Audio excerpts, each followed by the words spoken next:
Ser bonzinho está te destruindo. Quem tenta agradar a todos, inevitavelmente trai a si mesmo. Você sente isso. Mesmo quando sorri, algo dentro aperta. Mesmo quando aceitam, algo em você se contrai. Porque existe um tipo de dor que não vem do confronto, mas da ausência dele, um tipo de cansaço que não vem da luta, mas do silêncio forçado para manter a paz dos outros. E essa paz custa caro, custa a sua voz, custa a sua vontade, custa você. A necessidade de agradar não é gentil, é ansiosa, é ancestral. Ela nasce onde você aprendeu que só teria valor se fosse perfeito, disponível, sorridente. Quando seu corpo entendeu que o amor vinha como resposta e não como presença. Quando o afeto dependia de não incomodar, de não confrontar, de não sentir raiva.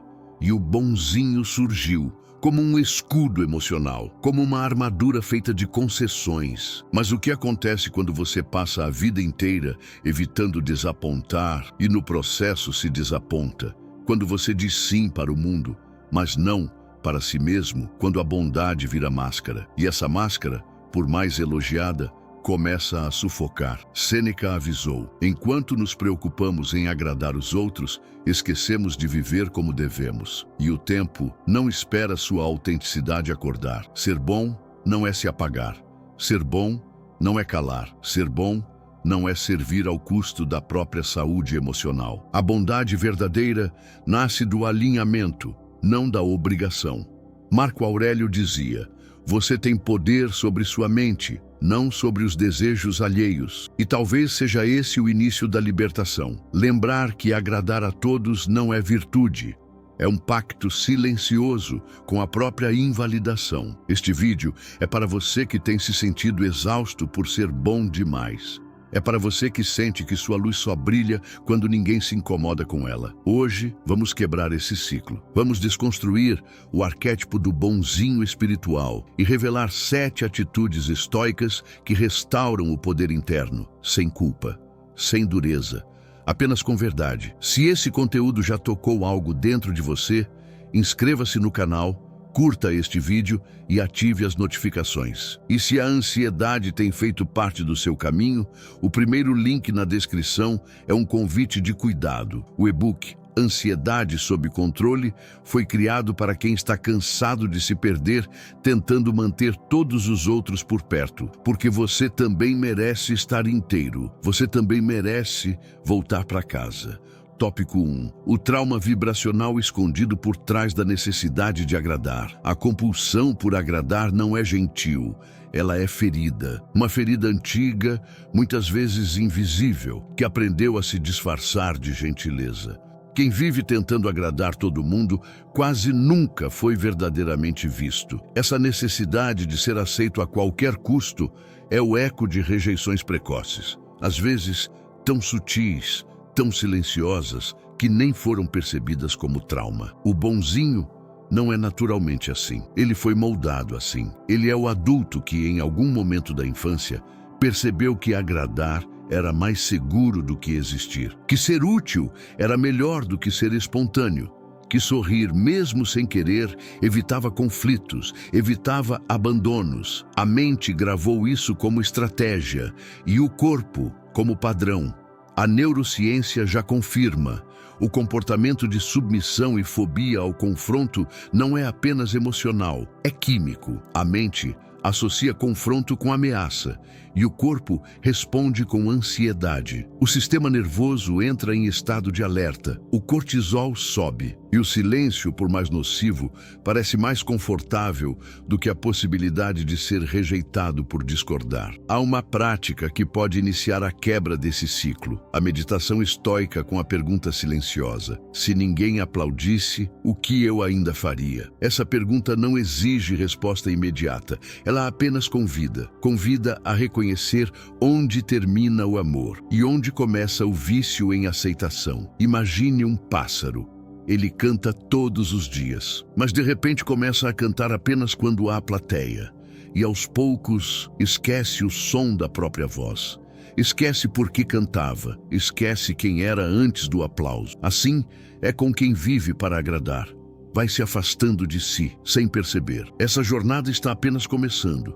porque a cura não está em se tornar duro, mas inteiro. E ser inteiro é recuperar a própria voz, mesmo que ela não agrade a todos, mesmo que ela só agrade a você, porque você também merece se escutar. Você também merece lembrar quem é. Tópico 2. Cuidado com a espiritualidade que te ensina a calar em vez de confrontar. Nem todo silêncio é paz. Há silêncios que doem mais do que gritos. Há calmas que não curam, apenas anestesiam. E há uma espiritualidade que ensina a sufocar a própria verdade em nome de uma suposta luz. Mas calar o que precisa ser dito não é elevação, é autoabandono, é medo disfarçado de virtude. Quando vibrar paz se torna uma desculpa para evitar conflitos necessários, a alma começa a se fragmentar, porque aquilo que não é dito não desaparece. Fica ali, escondido, se acumulando nos músculos, na respiração, nos pensamentos que giram em círculos. E o corpo, que é templo e espelho, começa a gritar o que a boca não permitiu sair. Sêneca, com sua sabedoria afiada, escreveu: "Não é virtude aceitar calado o que deve ser corrigido." E essa frase revela uma chave poderosa. Aceitar tudo em nome da serenidade não é sabedoria estoica, é rendição emocional. É um pacto com a passividade que impede a transformação. Há uma prática vibracional que pode restaurar esse eixo: o confronto respeitoso, com um espelho, com um diário, com um gesto de verdade diante de si mesmo. Não se trata de confronto externo, mas de um olhar firme e compassivo que reconhece: aqui eu me calei demais. E nesse reconhecimento começa a cura. Imagine um vulcão. Ele silencia por anos. Ninguém o ouve, mas por dentro o calor se acumula até que explode e destrói, porque o silêncio imposto, quando não respeita a emoção que quer emergir, se torna destrutivo. Primeiro por dentro, depois, inevitavelmente, por fora. Talvez neste exato momento você esteja sentindo o peso de tudo que deixou de dizer para manter a harmonia. Mas a verdadeira paz não nasce da supressão. Ela nasce da coragem de se posicionar com amor, de se colocar com verdade, de existir inteiro, sem disfarces, sem medo de incomodar. Porque sua voz também é parte da cura. Sua verdade também é luz. Tópico 3. Erro invisível. Confundir compaixão com autoabandono. Há uma linha fina entre servir por amor e se abandonar por medo. Às vezes, a pessoa que mais ajuda é a que mais sangra por dentro. Oferece o melhor de si, mesmo quando não tem quase nada sobrando. Sorri, cuida, acolhe, mas vai se esvaziando lentamente sem perceber, porque confundiu compaixão com ausência de limites e ser bom com não existir. Esse padrão, quando repetido, não é só emocional, ele molda o corpo. O excesso de doação ativa o estresse crônico, o cortisol se eleva, o sistema imunológico enfraquece, a identidade começa a se dissolver. A pessoa já não sabe mais onde termina o outro e onde começa ela mesma. Ela sente demais, assume demais, cede demais, mas vive cada vez menos. A epigenética confirma. Comportamentos emocionais repetidos moldam a expressão genética.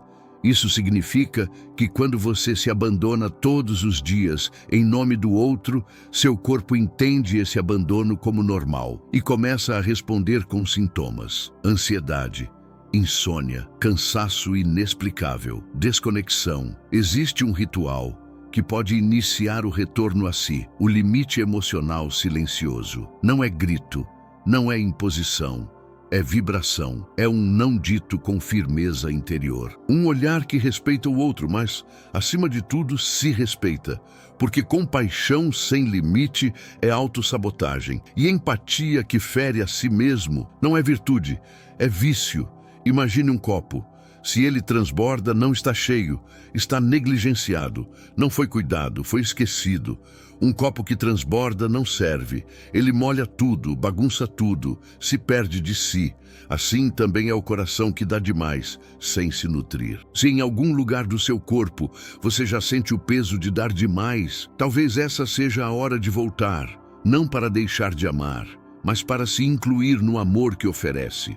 Porque servir ao mundo não exige que você desapareça. Sua presença inteira é a maior contribuição. Sua essência preservada é a verdadeira bondade. Tópico 4. Por que a maioria falha ao tentar agradar todo mundo e adoece por isso? Por trás da tentativa constante de agradar está um conflito invisível, um descompasso entre aquilo que se sente e aquilo que se mostra. A pessoa tenta ser aceita, reconhecida, amada, mas para isso censura partes inteiras de si mesma. E essa censura, quando repetida, adoece. A alma começa a se calar demais. O corpo começa a gritar. A identidade se dilui em trocas silenciosas, onde se oferece tudo. E ainda assim, falta algo. Esse estado é chamado de dissonância vibracional, uma batalha interna entre o desejo de ser verdadeiro e o medo de não ser aceito. A mente racionaliza,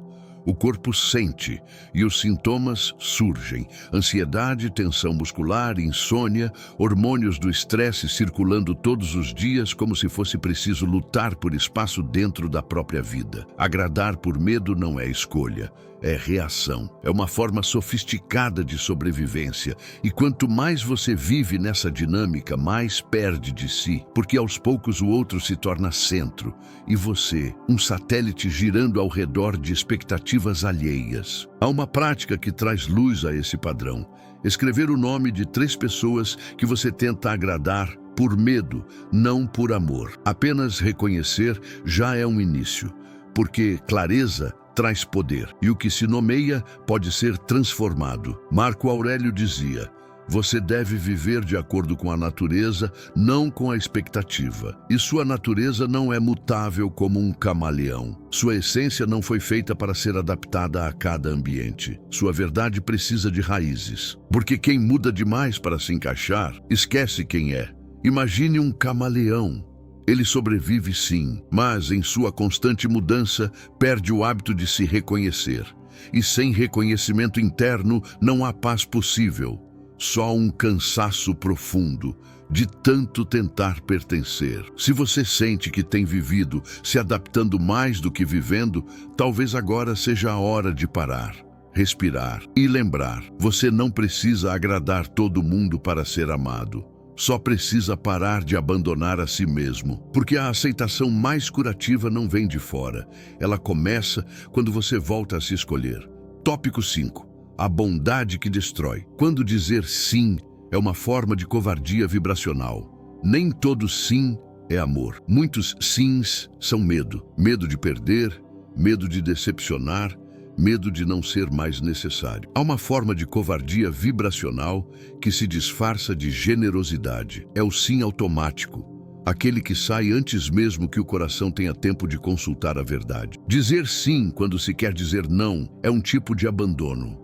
E esse abandono, quando repetido, se torna padrão energético. A pessoa começa a viver para manter o afeto, começa a negociar sua liberdade em troca de permanência. Mas nenhum afeto sustentado pelo medo de ser rejeitado pode realmente nutrir. Só suga, só consome, só esvazia. Existe um vício oculto nesse comportamento, o vício de evitar rejeição. É um apego energético disfarçado de gentileza, uma tentativa constante de garantir presença através da concessão. E isso, aos poucos, vai corroendo a autoestima, porque o coração sabe, ele sente que está sendo usado contra si mesmo. E isso gera culpa, ressentimento, exaustão. Há uma técnica que pode mudar esse ciclo sutil, o sim consciente. Ele não é apressado, ele não é automático, ele é respirado. 3 respirações profundas antes de responder. 3 chances de ouvir a si mesmo. Porque dizer sim ao outro sem antes consultar sua verdade é um não disfarçado. É um contrato que quebra você. Sêneca escreveu: quem vive tentando ser útil a todos é inútil a si mesmo. E essa inutilidade não é preguiça, é dissolução. É a perda do próprio centro em nome de agradar. É o escudo que você ergue para proteger os outros e que, sem perceber, virou sua prisão. Imagine isso, um escudo forte, brilhante, leve nos primeiros dias, mas com o tempo ele pesa. Com o tempo ele aperta. E um dia você se dá conta, não consegue mais abaixá-lo, não sabe mais como viver sem ele, mas também já não vive com ele. A cura começa quando o sim volta a ser escolha, quando a bondade deixa de ser obrigação, quando você aprende que amar não é dizer sempre sim, é saber quando dizer não sem se sentir menos bom, porque sua força não está em agradar, está em ser inteiro, mesmo que nem todos aplaudam, mesmo que nem todos fiquem. Tópico 6. A armadilha espiritual de ser luz enquanto apaga sua sombra. Há um tipo de luz que brilha tanto que cega, e há pessoas que se esforçam tanto para ser luz que esquecem de queimar por dentro. Elas se anulam, se silenciam, reprimem tudo o que sentem. Raiva, tristeza, frustração, em nome de uma suposta iluminação. Mas o corpo não mente. O corpo guarda o que a alma não digere. E mais cedo ou mais tarde, esse conteúdo retorna. O bonzinho espiritual se vicia em parecer em paz. Mas por dentro há um campo minado. Emoções reprimidas que não foram dissolvidas, apenas varridas para o inconsciente. E a neurociência hoje comprova: tudo aquilo que é suprimido emocionalmente se somatiza. O corpo adoece por aquilo que a mente recusa escutar. Não há nada mais exaustivo do que fingir que está tudo bem enquanto se implora, por dentro, por permissão para sentir. O problema não é a raiva, o problema é negar a raiva. O problema não é a dor, é mascarar a dor com palavras doces demais, com uma espiritualidade que exige perfeição ao custo da saúde emocional. Existe uma técnica simples, mas poderosa: a escrita livre de raiva. Um momento em que você escreve sem filtro, sem culpa, sem julgamento. Apenas deixa sair, porque a raiva que é acolhida se transforma em limite saudável, mas a raiva ignorada vira toxicidade passiva, silenciosa, mas corrosiva. Imagine isso, uma sombra. Você tenta fugir dela, anda mais rápido, mais iluminado, mais elevado, mas ela não some, porque não está fora, está dentro. E tudo o que é negado no escuro cresce. O estoicismo não pede que você não sinta, ele pede que você reconheça, que integre, que transmute. Ser luz não é sorrir o tempo todo, é saber iluminar até as partes que doem, porque a espiritualidade verdadeira não anula a sombra, ela a transforma. E você não precisa apagar quem é para evoluir. Você só precisa permitir que toda a sua verdade, clara e escura, possa enfim existir. Tópico 7. Como reconstruir a virtude sem sacrificar sua essência. Depois de tanto dizer sim quando queria dizer não, depois de tanto ceder, se calar, se moldar para ser aceito, surge uma pergunta silenciosa: como continuar sendo bom sem se perder? Como manter a virtude sem sacrificar a própria verdade? A resposta não está em se tornar duro, está em se tornar inteiro. Ser bom não é se tornar agradável a todos. Ser bom é ser coerente, alinhado, íntegro. Virtude no estoicismo não é performance social, é firmeza interna. É a capacidade de fazer o que deve ser feito, não por medo, não por necessidade de validação, mas porque aquilo está em harmonia com quem se é. Reconstruir essa virtude pede uma redefinição. O que é, de fato, ser bom? Para muitos, é agradar. Para o estoico, é ser justo, é agir com consciência, é colocar limites quando necessário, não como forma de afastar, mas como expressão de respeito por si e pelo outro. Uma prática pode ajudar a sustentar esse alinhamento. Um ritual diário simples, um momento em que você se pergunta antes de qualquer ação: o que estou prestes a fazer vem do amor ou do medo? Essa pergunta não acusa, ela revela. E com o tempo, ensina o corpo a responder de um lugar mais limpo, mais livre. Marco Aurélio disse: o que está alinhado com a razão e a virtude deve ser feito. Essa frase, vivida, não te pede perfeição. Ela te convida a viver com verdade, sem precisar agradar, sem precisar se esconder. Imagine o sol. Ele nasce todos os dias. Ele brilha, ele aquece, ele não pergunta se está incomodando, ele não pede desculpas por ser o que é, ele cumpre sua natureza. E ao fazer isso, sustenta a vida. Você também pode ser assim: brilhar sem se justificar, amar sem se apagar, fazer o bem sem se abandonar. Porque ser luz não é deixar de ser humano, é ser inteiro. mesmo que nem todos entendam, mesmo que leve tempo para você mesmo reconhecer. Conclusão: quem não define seus próprios limites será sempre território de invasão alheia. Você chegou até aqui, e talvez algo dentro de você esteja silenciosamente dizendo: já basta. Já basta de dizer sim quando o coração hesita. Já basta de sorrir quando a alma está cansada. Já basta de se esconder atrás da ideia de que ser bom é nunca incomodar, porque não é. Ser bom não é se dissolver, é se manter inteiro, é ter coragem de existir com firmeza e doçura, com presença e limite, com empatia e verdade. O bonzinho que todos gostam muitas vezes não é virtuoso, é condicionado. E o que foi condicionado pode ser ressignificado. A libertação não exige que você endureça, ela exige que você se reconheça, que você pare de pedir permissão para ser quem é, que a sua bondade deixe de ser exigência e se torne escolha. Escolha vibracional, escolha de integridade, escolha de alguém que não quer ser aceito à custa de si. Sêneca dizia: nada é mais digno do que a mente que se basta. E Epicteto completa: não busque ser querido, busque ser verdadeiro. A verdade nem sempre é leve, mas é ela que sustenta a alma, que cura o corpo, que reorganiza o caminho, que sua luz não precise mais apagar sua sombra, que sua generosidade não seja mais confundida com ausência, que sua presença não precise ser negociada por aceitação, porque o mundo não precisa de mais pessoas agradáveis, ele precisa de pessoas reais. Se esse conteúdo reverberou no seu silêncio, inscreva-se no canal, curta este vídeo e ative as notificações.